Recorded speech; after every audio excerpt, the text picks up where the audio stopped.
Assalamualaikum warahmatullahi wabarakatuh. Saya Hingga Putri Maulidia dari kelompok 12 Sejarah Peradaban Islam akan menyampaikan materi saya, yaitu sejarah awal masuknya Islam di Indonesia.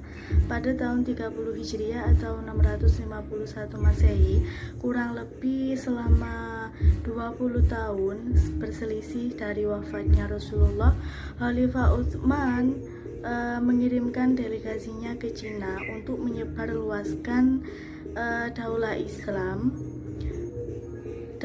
yang belum berdiri di sana. Dalam perjalanan membutuhkan waktu kurang lebih selama 4 tahun dan singgah di Kepulauan Nusantara. Pada tahun 674 Masehi, dinasti Umayyah mendirikan perdagangan di pantai barat Sumatera. Daerah Aceh sebelah barat merupakan pertama yang menerima agama Islam dan pertama pula berdirinya kerajaan Islam, yakni Kerajaan Pasai. Menurut Marco Polo, persinggahan di Pasai pada tahun 692 Hijriah atau 1292 Masehi, bahwa orang bangsa Arab itu telah menyebarkan agama Islam.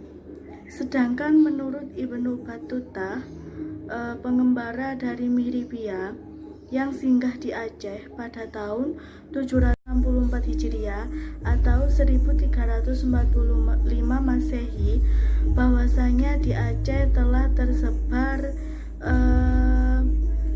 madhab Syafi'iyah dengan peninggalan sejarah, yakni makam Fatimah binti Maimun yang tepatnya di daerah Gresik, Jawa Timur, yang tertulis 475 Hijriah atau 1082 Masehi, yang mana Fatimah binti Maimun tersebut pedagang dari Arab pada kerajaan Singasari. Pada abad ke-8 Hijriah atau 14 Masehi, penduduk Indonesia masih belum besar-besaran untuk menerima agama Islam. Sedangkan pada abad ke-9 Hijriah atau 14 Masehi, di penduduk Indonesia menerima agama Islam secara massal. Pesatnya agama Islam yakni pada abad ke-14 dan 15 Masehi yang disebabkan oleh kekuatan dan pengaruh kerajaan. Dengan terciptanya perkampungan Islam tersebut, agama Islam di Indonesia bisa membentuk struktur pemerintahan dengan mengangkat Mayor Asilu, yakni kepala suku Kampung Samu Masehi, yang mana Fatimah binti Maimun tersebut pedagang dari Arab pada kerajaan Singasari. Pada abad ke-8 Hijriah atau 14 Masehi, penduduk Indonesia masih belum besar-besaran untuk menerima agama Islam. Sedangkan pada abad ke-9 Hijriah atau 14 Masehi, di penduduk Indonesia menerima agama Islam secara massal. Pesatnya agama Islam yakni pada abad ke-14 dan 15 Masehi yang disebabkan oleh kekuatan dan pengaruh kerajaan. Dengan terciptanya perkampungan Islam tersebut, agama Islam di Indonesia bisa membentuk struktur pemerintahan dengan mengangkat Mayor Asilu, yakni kepala suku Kampung Samudra, yang menjadi Sultan Malik As-Saleh. Tersebarnya agama Islam di Indonesia melewati beberapa saluran, diantaranya yaitu dakwah, perdagangan, perkawinan, pendidikan, tasawuf dan tarekat, dan yang terakhir yakni kesenian. Itu saja yang dapat saya sampaikan, kurang lebihnya mohon maaf. Wassalamualaikum warahmatullahi wabarakatuh. Assalamualaikum warahmatullahi wabarakatuh. Nama saya Rihlatul Fudula, NIM T 2019-6046 dari kelompok 12. Di sini saya akan menjelaskan tentang teori kedatangan Islam di Indonesia pra-kemerdekaan. Pertumbuhan komunitas Islam bermula di berbagai pelabuhan-pelabuhan penting di Sumatera, Jawa, dan daerah-daerah pesisir lainnya. Secara umum, terdapat 4 teori besar tentang asal-usul penyebaran Islam di Indonesia. Yang pertama, ada teori Gujarat. Teori ini beranggapan bahwa agama dan kebudayaan Islam dibawa oleh para pedagang dari daerah Gujarat, India yang berlayar melewati Selat Malaka. Teori ini menjelaskan bahwa kedatangan Islam ke Indonesia sekitar abad ke-13 Masehi melalui kontak para pedagang dan kerajaan Samudra Pasai yang menguasai Selat Malaka pada saat itu. Teori ini juga diperkuat dengan penemuan makam Sultan Samudra Pasai, Malik As-Soleh, pada tahun 1297 yang bercorak Gujarat. Yang kedua ada teori Persia. Umar Amir Hussein dan Hussein Jajadiningrat berpendapat bahwa Islam masuk ke Nusantara melalui para pedagang yang berasal dari Persia, bukan dari Gujarat. Persia adalah sebuah kerajaan yang saat ini kemungkinan besar berada di Iran. Teori ini tercetus karena pada awal masuknya Islam ke Nusantara di abad ke-13 Masehi, ajaran yang marak saat itu adalah ajaran Syiah yang berasal dari Persia. Selain itu, adanya beberapa kesamaan tradisi Indonesia dengan Persia dianggap sebagai salah satu penguat. Contohnya adalah peringatan 10 Muharram Islam, Persia yang serupa dengan upacara peringatan bernama Tabuk atau Tabut di beberapa wilayah Sumatera, khususnya Sumatera Barat dan Jambi. Dan yang ketiga ada teori Cina. Beda halnya dengan Slamet Mulyana dan Sumanto Al-Qurtubi, mereka berpendapat bahwa sebenarnya kebudayaan Islam masuk ke Indonesia melalui perantara masyarakat Muslim Cina. Teori ini berpendapat bahwa migrasi masyarakat Muslim Cina dari Kanton ke Nusantara, khususnya Palembang pada abad ke-9 Masehi, menjadi awal mula masuknya budaya Islam ke Nusantara. Hal ini dikuatkan dengan adanya bukti bahwa Raden Patah atau Raja Demak adalah keturunan Cina.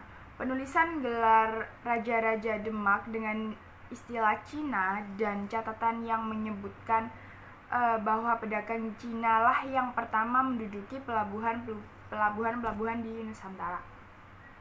Dan teori yang terakhir adalah teori Mekah. Dalam teori ini dijelaskan bahwa Islam di Nusantara dibawa langsung oleh para musafir dari Arab yang memiliki semangat untuk menyebarkan Islam ke seluruh dunia pada abad ke-7 Masehi. Hal ini diperkuat dengan adanya sebuah perkampungan Arab di Barus, Sumatera Utara yang dikenal dengan nama Bandar Khalifah. Dari keempat teori tersebut, pada dasarnya masing-masing memiliki kebenaran dan kelemahannya. Maka dari itu, berdasarkan teori tersebut dapat disimpulkan bahwa Islam masuk ke Indonesia dengan jalan damai pada abad ke-7 Masehi dan mengalami perkembangan pada abad ke-13. Sekian dari saya. Assalamualaikum warahmatullahi wabarakatuh. Nama saya Ita Astuti dengan NIM T 2019-6036. Jadi, di sini saya akan menjelaskan tentang agama dan kekuasaan politik masa kolonialisme. Sebelum itu, pada masa prakolonial, bangsa Indonesia sudah mengenal agama Islam terlebih dahulu melalui jalur perdagangan. Sebagai buktinya, perkembangan sejak abad ke-7 ketika wilayah Sumatera memegang posisi strategis dalam perdagangan jarak jauh yang menghubungkan dunia muslim di Timur Tengah, Persia dan juga Cina, sehingga berbagai orang yang non-muslim berdatangan dan dapat menyebarkan agama masing-masing. Pada saat itu, kerajaan Sriwijaya juga terbuka dengan kehadiran komunitas agama lain, khususnya perdagangan muslim Arab dan Persia. Mereka menjadi bagian dari komunitas dagang yang berkunjung bahkan bermukim untuk urusan bisnis perdagangan mereka di kerajaan. Oleh karena itu, jejak-jejak kehadiran muslim masa awal di Nusantara sebagian sangat terkait dengan kondisi kerajaan Sriwijaya sebagai pusat kegiatan dagang berskala internasional. Awal abad ke-13 telah berdiri suatu kerajaan Islam di ujung Sumatera Utara. Kemudian segera disusul Kesultanan Aceh yang diperkirakan telah berdiri sekitar penghujung abad ke-14 yang memainkan peranan utama dalam sejarah Indonesia. Kemudian sekitar permulaan abad ke-15, Islam telah memperkuat kedudukannya di Malaka, pusat rute perdagangan Asia Tenggara. Setelah itu, pada pertengahan kedua abad ke-16, suatu dinasti baru muncul, yaitu Kesultanan Mataram yang memerintah Jawa Tengah dan berhasil menaklukkan kerajaan-kerajaan. Awal abad ke-13 telah berdiri suatu kerajaan Islam di ujung Sumatera Utara, yakni Kesultanan Aceh yang diperkirakan telah berdiri sekitar penghujung abad ke-14 yang memainkan peranan utama dalam sejarah Indonesia. Kemudian sekitar permulaan abad ke-15, Islam telah memperkuat kedudukannya di Malaka, pusat rute perdagangan Asia Tenggara. Setelah itu, pada pertengahan abad ke-16, suatu dinasti baru yaitu Kesultanan Mataram memerintah Jawa Tengah dan berhasil menaklukkan kerajaan-kerajaan. Pada masa perkembangan ini pula perlu diketahui adanya perpindahan dinasti-dinasti di Nusantara yang memeluk agama Islam, yakni adanya Raja Hindu melakukan konferensi agama menjadi penganut Islam, sekaligus terjadi pembentukan kekuasaan politik Islam atau kesultanan. Istilah kerajaan berubah menjadi kesultanan, tidak lagi disebut raja melainkan sultan. Raja tersebut tidak kehilangan kekuasaannya dan tetap diakui oleh mayoritas rakyatnya sebagai sultan yang sah. Peristiwa ini menurut J.C. Van Leer terjadi karena political motif bermotivasi kekuasaan. Memasuki abad ke-17 Masehi, umat Islam di Indonesia dihadapkan serbuan banyak negara imperialis barat. Kedua, kekuatan imperialis Katolik, Portugis, dan Spanyol belum berhasil terpatahkan. Datangnya gelombang baru imperialis Protestan Belanda dengan lembaga dagangannya VOC dan Inggris dengan lembaga dagangannya EIC, The East India Company, maskapai Hindia Timur Inggris. Pada tahun-tahun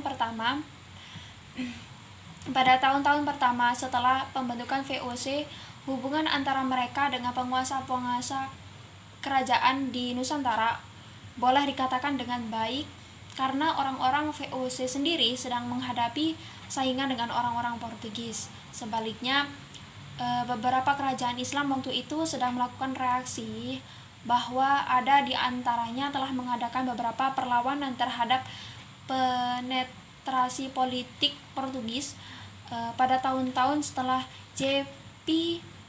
Smuts menjadi gubernur jenderal VOC. Arah politiknya jelas bukan hanya untuk perdagangan biasa, melainkan untuk melaksanakan monopoli perdagangan serta politik kekuasaan terhadap kerajaan-kerajaan Islam di Indonesia. Sehingga muncullah reaksi-reaksi yang besar, bahkan sampai terjadi perang. Adapun kekuasaan politik Islam atau kesultanan pada abad ke-16 Masehi yang melancarkan perlawanan bersenjata antara lain adalah Kesultanan Demak, Kesultanan Cirebon, Kesultanan Banten dan Jayakarta, Kesultanan Aceh, Kesultanan Ternate, Kesultanan Tidore, Kesultanan Ambon, Kesultanan Bacan, Kesultanan Jailolo, Kesultanan Goa, dan Kesultanan Brunei terhadap imperialis Barat. Kerajaan Katolik, Portugis, dan Spanyol pada abad ke-16 Masehi kemudian dilanjutkan oleh Kesultanan Mataram dan Tatar Oghir, Kesultanan Banten, Kesultanan Goa, Kesultanan Makassar, dan Kesultanan Aceh terhadap imperialis Kerajaan Protestan Belanda dan Kerajaan Protestan. Adapun kekuasaan politik Islam atau kesultanan pada abad ke-16 Masehi yang melancarkan perlawanan bersenjata antara lain adalah Kesultanan Demak, Kesultanan Cirebon, Kesultanan Banten, Jayakarta, Kesultanan Aceh, Kesultanan Ternate, dan Kesultanan Goa, Kesultanan Brunei terhadap imperialis Barat. Kedatangan Inggris dan Belanda ke Nusantara tidak hanya datang dengan memakai organisasi niaga VOC dari Kerajaan Protestan Belanda, EIC dari Kerajaan Protestan Anglikan Inggris, namun juga berusaha keras untuk mematikan kesadaran pemasaran dengan jalan mematahkan kemampuan umat Islam dalam hal penguasaan pasar, baik dalam pemasaran melalui jalan niaga, laut, atau maritim, dan pemasaran di pasar daratan. Dengan kata lain, menciptakan hilangnya kemauan umat Islam sebagai wirausahawan ataupun sebagai wiraniagawan. Tumbuhnya kekuasaan politik Islam di Nusantara Indonesia tidak dapat dilepaskan dari sebab timbulnya kekuasaan politik Islam di luar Indonesia. Timbulnya kekuasaan politik Islam yang dibangun oleh Kaisar dinasti Genghis Khan besar pengaruhnya terhadap Nusantara, yang mendorong meluasnya kekuasaan politik Islam dan bertumbuhan masjid, pesantren, serta pasar di dalam dan luar Pulau Jawa. Fungsi pesantren pada saat itu tidak hanya sebagai arena melahirkan ulama, namun pesantren juga sebagai kancah pembinaan pimpinan bangsa, para putra sultan dari Kesultanan Ternate, Tidore, dan Maluku pada umumnya dipesantrenkan kepada Waliullah Sunan Ampel Surabaya dan Sunan Giri di Gresik. Oleh karena itu, tidak heran jika kehadiran pesantren dengan santri yang datang dari berbagai suku dan etnis, tetapi menghilangkan pandangan yang etnosentrisme menjadikan Islam sebagai wawasan dasar nasionalisme. Cukup sekian yang dapat saya sampaikan, kurang lebihnya saya mohon maaf. Wassalamualaikum warahmatullahi wabarakatuh.